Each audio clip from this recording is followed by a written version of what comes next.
경찰 생활을 하셨으니까 함정 얘기는 또 오늘 되게 중요한 얘기를 많이 해주셔서 감사드리고, 좀 강력 사건들 에피소드 한번 얘기 듣고 싶어요. 살인 사건이나. 강력 네. 사건은 사실 노원보다 청량리 경찰서에 있을 때 살인 사건 제가 이제 실종팀에 있을 텐데 여자가 그때 당시 27살의 아가씨인데 네. 어느 날 갑자기 실종이 됐어요. 27살 아가씨가. 네. 네. 근데 이제 그 1층에는 미용실이고 2층은 공장이고 3층에 숙소고 4층이 숙소고 이제 그랬는데 그 4층인가가 이모가 살고 있었어요. 그런데 매일같이 열려야 될 미장원이 안 열리니까 이 실종 신고가 들어온 거예요. 네. 그래서 이제 그때 당시 여경 하나를 내가 반장을 하면서 드리고 있었는데 네. CCTV를 그 집 앞에 들어가는 CCTV를 전부 다 뒤져가지고 확인을 했는데 여자가 들어가고 나서 바로 뒤에 남자가 따라가는 게 나오더라고요. 그런데 비디오를 그 블랙박스 CCTV를 뒤로 돌려서 보는데 남자만 나오지 여자가 나오는 게 없어요. 그 누가 따로 들어가가지고 사건을 냈네. 그래서 이게 직감적으로 경찰관들이 직감이라는 게 있거든요. 그렇죠. 되게 중요하죠. 촉이 오니까 중요하죠. 이게 문제가 있다 싶어가지고 네. 저는 그 남자놈에 대해서 이제 발제를 해가지고 이제 인적사항을 까고 탐문하고 이제 수사를 하다 보니까 네. 둘이 내연관계인데 내연관계 있는데 이놈이 그 여자분을 피해자를 죽여버렸어요. 죽인 이유도 이 새끼가 참 죽은 사람은 뭐 말이 없으니까 뭐라는데 이 새끼 한다는 말이 자기를 무시했다 이거예요. 단지요. 안 만나주든지 했나 보다. 네. 그게 아니고 이제 돈을 못 벌고 그러니까 네. 이 여자분은 이제 미용실을 하고 아하. 돈을 벌고 이놈은 백수고 그러니까는 네. 맨날 용돈을 탔쓰고 그러니까는 네. 이제 둘이 많이 싸웠겠죠. 네. 한쪽은 좀 돈을 벌고 하나는 무능력하니까 근데 헤어져야 돼 말아야 되는 이제 그런 입장인데 네. 이 서로 싸우고 나서 그때 한여름인데 이제 싸우고 나서 자기가 남자가 이제 무릎 꿇고 내가 잘못했다 네. 이렇게 빌어가지고 서로 이제 사랑을 한번 하고 같이 잤는데 이 여자분이 이제 자는 도중에 이제 이분은 이제 죽었으니까 이제 그 말을 믿을 수는 없지만 그 남자 주장이 남자 피해자는 그런 주장인데 네. 자는데 새벽에 자기한테 올라와서 성관계를 더 한 번 더 하자 이제 그렇게 얘기를 했다는 게 네. 그래가지고 야 우리가 무슨 짐승이냐고 잠은 자야 될 거 아니냐 그러니까는 그 여자분이 너는 돈도 못 버는 병신이니까 너는 내 속놀이개라고 그 순간에 그 말을 듣고 이제 죽였다라고 그랬는데 그래 이놈이 그 말을 듣고 정말 죽여버렸어요. 성관계 하고 나서. 그래 이제 도중에 이제 저기를 하니까 넥타이로다 이제 목을 졸라가 여자가 입고 있던 그 스타킹 그거로다가 목을 졸라서 죽였는데 살해 방법이 스타킹으로 목 졸라서. 근데 이 여자분을 저 양평 숲에 가서 찾아갖고 그 사체를 찾았는데 그 아가씨 아버님이 우리를 찾아오고 참 그때 사연도 진짜 그렇게 많은데 우리 팀장님이 반드시 잡아드리겠다고 약속한 날이 하필이면 그 아가씨 생일날인 거예요. 그게 참 운명이네. 신기하네. 근데 그 생일날 그 새끼를 잡았어요 또. 그래가지고 그 지금 책값 받고 있습니다. 살인 사건이 진짜 그게 우연찮게 그렇게 우발적으로 죽여가지고 청량리에서 죽여가지고 양평 숲에 산에다 갖다 지체를 유기해놓고 그거를 걔는 어디서 잡았어요? 남자는? 그러면 동대문에 가가지고 저 동대문 그 옛날 동대문 운동장 있죠. 거기 그 도망가는 거 거기서. 그래서 이제 사체를 어디다가 묻었냐. 그러니까 양평 어디다 묻었다. 실제로 가보니까 그렇게 돼 있고. 그 하수 저 빗물 내리는 그 또랑. 네. 또랑에다가 배수로요. 배수로에다가 높이 깊이를 갖다가 한 30세 정도 파놓고 네. 거기서 사람이 그냥 겉에서 한 10cm밖에 그냥 묻어버린 거예요. 그냥 살짝. 그러니까 배수로에다 갖다 많이 유기를 하더라고. 그 새끼도 병신이지. 완전 몸대로 꾹꾹하면 김광자님, 얼마 전 이웃 주민한테 느닷없는 폭행을 당했습니다. 무혐의로 처리됐다네요. 담당 형사가 조사도 안 하고 검찰로 넘겼다네요. 조사 안 하고 검찰로 넘길 수 없잖아요. 그거는 말이 안 되고. 그 후 담당 형사한테 연락하면 피하듯이 전화가 절대 안 되네요. 이런 경우도 있나요? 조사를 안 할 수가 없잖아요. 그럴 때는 만약에 우리 그 지금 의뢰하신 분이 그렇다고 하면은 그 관할 경찰서 총문 감사실을 가세요. 청문 감사실. 네. 거기 가셔가지고 네. 억울한 사정을 다 얘기하시면은 네. 그 담당 경찰 불러가지고 내용 들어보고 네. 우리 지금 질문하신 분이 진짜 그렇다고 하면은 네. 그 경찰관 바로 징계 매겨버립니다. 청문 감사실. 네, 총문 감사실에. 수사관 교체 요청 같은 것도 할 수 있잖아요. 다 할 수 있죠. 좋은 제도가 있네요. 또 아까 뭐 폐지 줍는 뭐 그런 사건도 있고 좀 폐지 네. 그거는 노원 경찰서 이제 근무할 때인데 강력반 했을 때인데 네. 할아버지하고 할머니들이 그 한 6분이서 이제 폐지를 이렇게 그 담배꽁초 같은 걸 줬는데 네. 젊은 놈이 그 뛰어가면서 할아버지 옆구리를 이렇게 칼침도 아니고 네. 뾰족한 거를 한번 이렇게 턱 찔렀는데 할아버지가 딱 그만놓고 아이고 아파 그래 놓고서는 3발짝 정도 걸어가시다가 네. 돌아가셨어요. 지나가는 젊은 놈이 네. 폐지 줍는 할아버지를 이유도 없이요? 이유도 없지. 음. 그래 이제 묻지 마로 해가지고 네. 그때 당시 할아버지 할머니들한테 이제 탐문을 하는데 연세들이 많으시니까 다 이놈 인상차기가 다 제각기인 거예요. 어떤 할머니는 뭐 파란복을 입었다, 어떤 할머니는 뭐 빨간 옷을 입었다. 순식간에 또 일어날 때도 순식간에 있고. 그냥 지나가고 그래 지나가 버리니까 네. 모르니까. 근데 그게 파출소 앞에서 살인 사건이 난 거예요. 야 어떻게 그렇지? 묻지마 살인이네. CCTV도 없었나요? 그때 당시는 CCTV가 그렇게 보급이 안 됐기 때문에 네. 맞아. 있었으면은 좀 추적이라도 할 텐데. 맞아. 옛날에는. CCTV가 없어가지고 추적을 네. 못했어요. 그래서 인상착의로다 해가지고 다 탐문을 하고 전과자서부터 우범자 관할 있는 그 시점부터 해가지고 네. 점점점 10m, 100m, 1km 관할 구 벗어나서 이제 경계선까지 다 이제 우범자, 조폭 뭐 이런 동네 양아치들 다 네. 개인이 채취해가지고 네. 좀 맞는 놈이 있나 네. 좀 확인도 하고 했는데 네. 끝내는 잡지는 못했습니다.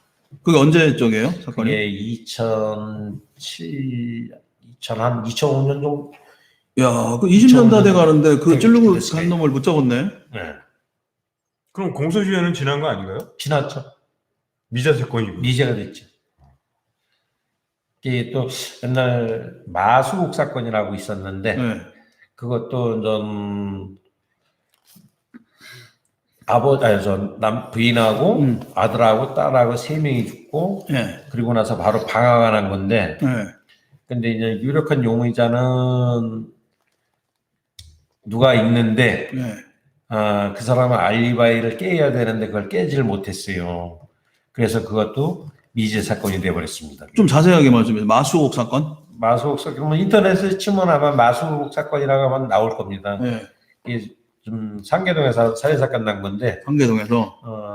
아내하고 자녀들이 다 흉기, 그러니까 일종의 망치죠. 망치 같은 걸 네. 흉기에 이게 두개골이 전부 다 뽀개져가지고 남편이 아내를. 그렇다 우리는 그렇게 보고서 수사를 하고 다 했는데 네. 그 남편 알리바이를 깨지를 못했어요. 그러니까 심증은 있는데 물증이 없어서. 그렇죠. 근데 이제 그 남편이 지금은 그 방송에서 괜찮은 건가? 얘기해도? 그 좀 이루지 말아야 할 사람하고 네. 같이 살고 있어요, 지금은. 네. 그게 이루지 말아야 될 사람은 어떤 사람이지? 그 죽은 그 아내 그 처제하고 지금 살고 있다고. 살고 있어요. 초제 심리는 또 뭐지? 그러면 근데 알리바이가 됐으면 실제로 그 남편이 범인이 아닐 수도 있잖아요. 근데 이제 그렇게까지 죽이고 살 일이 없는 거죠. 우리 입장에서는. 아니 언니하고 조카를 죽인 사람하고 사는 거잖아요. 그렇죠. 언니 그게 아니 근데 어떻게 남편이 알리바이를 됐다면서요. 그러니까 알리바이를 못 깬 거잖아요, 그걸 수사기관은. 깼어야 되는데 걔 알리바이가 마저 깰 수 있는 그런 저기가 그러면 없었기 남편이 때문에 범인이 아닐 수 있잖아요. 다른 사람일 수도 있죠. 그런데 문제는 그 처제가 예. 그 남편하고 형부하고 살고 있다는 게 문제지. 대표님이 자기- 미제 자기네들이- 사건을 한번 다뤄도 괜찮을 것 같은데. 예, 자기네들이 좋아서 사는 거야. 뭐 어쩔 수 없잖아요. 근데 우리 동양에서 네. 우리 한국 같은 사회에서 그렇죠. 그게 예. 가능한 얘기는 아니잖아요. 그죠? 그러니까 정신 남편이 범인이 아니라면. 근데 이제 우리는 형사니까 진죄를 놓고 깔아놓고 봐야 되니까. 지금 그래서 그 와이프만 사건도 죽인 거예요? 와이프하고 애들까지. 애들을 둘하고 셋이 죽은 거지. 아니 그러니까 와이프하고 애들 둘이 친자식이면은 남편이 그리고 아버지가 그렇게 죽일 수가 있나? 남편이 범인이라고 살인범죄는- 너무 딱 까는 거 아니에요? 그러니까 범죄라는 것은 그 부부간의 그런 내면적인 거는 일반인은 할 수 없는 거죠. 그럼 어떤 부분의 심증을 가지고 그 남편이 범인이라고 생각하셨던 거예요? 그때는 그 남편이 이제 그런 문제로 돈이나 이런 거 문제로 네. 금전 문제. 금전 문제 이런 거로다가 또 그 처제가 하는 행동 그런 게 상당히 의식점을 많이 두고 그렇게 살기 때문에 또 다른 그때 모르는 당시에는 문제가 그렇게 있었구나. 우리가 탐문을 수사를 하면서 네. 없는 사실이 이제 하나씩 쏙쏙 나오고 아, 그런 문제가 있었기 때문에 그렇게 판단할 수밖에 없는 그렇게 흘러갔다는 거죠. 정황이 그렇게 될 수밖에 없었죠 그때는.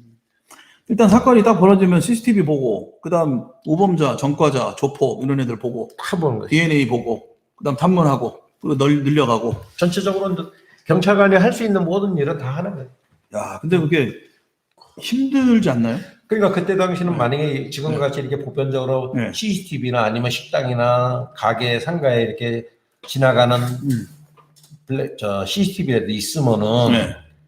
이놈의 동선을 갖다 금방금방 찾아낼 수가 맨날 있는데 다 녹아대잖아요. 다 하나하나 가봐야 되잖아요. 그러니까 사진 보여주면서. 그러면 형사들이 그러니까 고민관이에요. 그 보통 힘든 게 아니잖아요. 그게. 그러니까 몇 달을 갖다 집에 못 들어오고. 집에 들어가는 거는 야. 사실 집은 들어가요. 네. 집은 들어가는데 네. 들어가는 게 꼭 새벽에 들어가서 문제지. 그리고 새벽에 나오시고. 그리고 아침에 일찍 또 나와서 또 수사하고. 근데 이제 뭐 이런 얘기 들으면 진짜 죄송한데 경찰관들이 돌연사가 많아. 갑자기 피로가 피로가 누적이 쌓이니까 돼가지고. 그게 과로사. 2017년도인가 우리 노원경찰서가 네. 서울 전국에서 1등을 한 적이 있어요. 우리 반이. 검거율이요? 검거를 조폭을 조폭. 검거를. 청단이 빼고는 광역수사대 단체를 하는 서 빼고는 경찰서. 우리 경찰서 전체적으로는 우리 노원경찰서 강력 5팀이 1등을 해가지고 네. 경위 특진이 나오면 내가 다른 거고 네. 경사 특진이 나오면은 밑에 놈 달아주는데 우리한테는 광수대한테 뺏겨가지고 우리가 경사 특진을 했어요. 우리 막내를 경사 특진을 시켜줬어요. 몇 명을 잡은 거예요 그러면은? 잡는 거는 이제 점수가 있는데 네. 그때는 좀 3개월을 출장을 갔는데 네. 전국 그러니까 우리나라 제일 땅끝부터 해남부터 네. 저 거제로 해가지고 올라오면서 대구, 경주, 대구, 충남, 뭐 충북, 경기도 이렇게 돌아서 거기 왜 돌아요? 조폭 잡으러 가. 노원에서 시작했는데 네. 연결이 다 그렇게 돼 있다는 거죠? 아니지. 이제 각지로 흩어져 그때 있으니까요. 당시는 이제 바다 이야기가 네. 게임장이요. 노무현 정부 사실 때. 노무현 정부 때. 바다 이야기가 시끄러웠어. 조폭들이 맞아요. 제일 거기에 손을 많이 대가지고 거기에 수배를 내리는데 거기에 이제 전부 다 두목이나 네. 고문 네. 이런 놈들 잡으러 간 거였어. 그때 수배대 있으니까 잡으러 간 거잖아요. 당연히 가는데 이제 한번 쫙 쓸으면서 다 잡았어요? 근데 걔들이 어디 있는지를 모르니까 걔들 명의로 된 모든 저거를 갖다 다 까가지고 네. 통신을 까가지고 IP 추적해가지고서는 걔들이 쓰는 그 아파트다 뭐 상가나 빌라 그렇게 다 따가지고 맞아. IP 그 딱 준비를 있어요. 다 해가지고서 기지국을 다. 하나씩 잡으면서 잡으면 그 관할 경찰서에다가 남겨주고 이수증만 받고 다시 또 잡아가고 잡아가지고 관할해 주고 저거 하나 주고. 지방 같은 데는 사실 같은 경찰서라도 지방 같은 데는 저녁 9시 되면 불 끄고 자요. 행사계가 사람이 없어가지고 예. 사건이 없으니까 네. 지방은 시골 같은데. 네. 근데 우리가 가면은 잡아다 주면은 상당히 귀찮아지. 그렇지. 귀찮아하죠. 자는데 없던 일을 만들어서 만들어주니까. 그러니까 전국을 돌아다니면서 그래서 암행어사도 아니고. 그때는 진짜 헐기왕성할 때는 그렇게 많이 잡고 그랬어요, 진짜로. 야, 근데 위험하지 않아요? 위험하죠. 위험한데 내가 이건 진짜 위험했다라는 거. 베스트 5. 진짜 위험한 거는 뭐 칼 들고 앞에서 덤볐다든지. 예. 그런 거는 사실 경찰관한테 죽기 살기로 덤비는 놈은 뽕쟁이 아니면 강도 살인 이런 놈들인데 이런 네. 놈들은 지가 걸리면 평생 막 죽던가 네. 땅에 가서 사는 거니까 되드는데 예. 한 번은 진짜 그런 경우가 있었어요. 예. 이놈들이 저 핸드폰 전문 토리범인데 예. 세 놈이서 차 끌고 나와가지고 도단위를 다니면서 도다니를 다니면서. 그 지역마다 그 차로다가 그냥 그 망치로다가 예. 뻥치기요? 유리를 그냥 깬가 동시에 금은방 털 때만 쓸고 그때. 나오는 핸드폰 게 매장을 네. 그게 몇 초 안 걸리잖아요. 한 30초면 맞아. 30초면은 다 맞아. 털어갖고 나오는 거예요, 30초. 새 거. 응. 그러면 그거 수백 대 그 저기 해가지고 네. 하는데 이 팔아버리죠. 새끼들이 해외로. 우리 형사나 이다방에 걸려가지고 우리가 작업을 해가지고 우리가 사겠다 해가지고서는 불러들여가지고 업자로 들어가서. 해가지고서는 이 새끼들 잡는데 뒤에 하나 차 들이대고 우리는 반대편에 차 있다가 이제 그 새끼들 차 남바 보고 대각선을 갖다 들이대가 앞에 갖고 네. 막은 거네. 다 막았지. 네. 반대편에서. 그래가지고 야구방맹이로다가 이건 1차는 못 도망가게 일단 깨고. 영화의 한 장면. 네. 아니 이제 실제로 이렇게 근데 이, 앞에 먼저 부시잖아. 이 새끼들이 후진을 해서 도망가는데 네. 미치겠더라고. 이거 사람 죽을까봐. 네. 우리 일반인 뭐 경찰관이야 공무를 해다 다치면 괜찮은데 네. 지나가는 차나 그 일반인들 그럼. 그 밀어버리면 그게 제일 네. 겁나는 거거든. 사실 우리한테 왜 너희들이 이 새끼 어떻게 했길래 도망가가지고 사람이 일반인 다치게 해가지고 너희들이 잘못한 거라 이렇게 비난받을까봐 그게 제일 걱정했는데 네. 그래도 이 새끼를 도망가는 거 뒤에서 우리 차 뽀개지면서 네. 잡아가지고서는 두 놈을 갖다가 세 놈이구나 세 놈을 갖다 전부 다 구속을 시켰어요. 차는 몇 대를 우리 경찰 세 대. 차는 세 대. 응. 걔네는 하나고. 하나. 그러면 경찰 몇 명 들어갔어요? 우리 반이 5명이니까 네. 5명이서 다 막아놓고서는 저걸 5명에서 차 세 대로 놓고 걔는 3명이고 경찰은 5명. 그럼 우리가 이기지. 근데요. 한 10명 정도 들어가야 되지 않아요? 죽자고 덤비면 그거 못 막지 않나요? 그러니까 죽을 놈 같으면 도망가면은 못 잡아요. 네. 그런데 그런 놈들은 이 기선제압이라는 게 그래서 필요해요. 맞아요. 야구왕명이 갖고선 뚜르게 패는데 뭐 맞아. 지들이 뭐 어떻게 됩니까? 근데 사실 영화 같은 거 보면 특히 이제 그 형사물 영화를 보면 네. 대부분 칼 들고 막 형사 찔르고 싸우고 그러잖아요. 실질적으로 그런 일은 우리 경찰관들도 예전에 좀 이렇게 잡으러 갔다 마약 사건 잡으러 갔다 네. 죽는 거 TV에도 나오고 그랬잖아요. 네. 그런데 그런 거는 너무 안일하게 네. 대처를 해서 쉽게 생각해. 쉽게 생각하고 그냥 저 새끼들이 자수하고 아니면 항복할 거라고 생각을 하고 그냥 가는데 뽕쟁이들은 안 그래요. 공정이들은. 뽕쟁이들은 환각 상태니까요. 약을 처먹는 놈은 약을 천 상태에서는 다 그냥 다 직권데 세상이 직권데 그게 뭐 보이거든. 경찰관이 뭐 경찰관 배놓으면 뭐 철판이 들더라고. 환각 상태니까. 저기 있는 것도 아니고 찌르면 죽어야지 뭐 어떡하는 거야. 근데 그런 걸 나갈 때 방탄복이라든가 방검복을 그렇지. 안에 입고 잠바를 입었으면은 찔러도 그놈 손이 찔르는 놈이 밀려서 손이 나갈 텐데 그냥 단순하게 그냥 삼단모 하나 들고 그냥 그러면 그런 상황에서는 방검복을 다 착용하고 해요? 그럼요. 그게 정상이죠.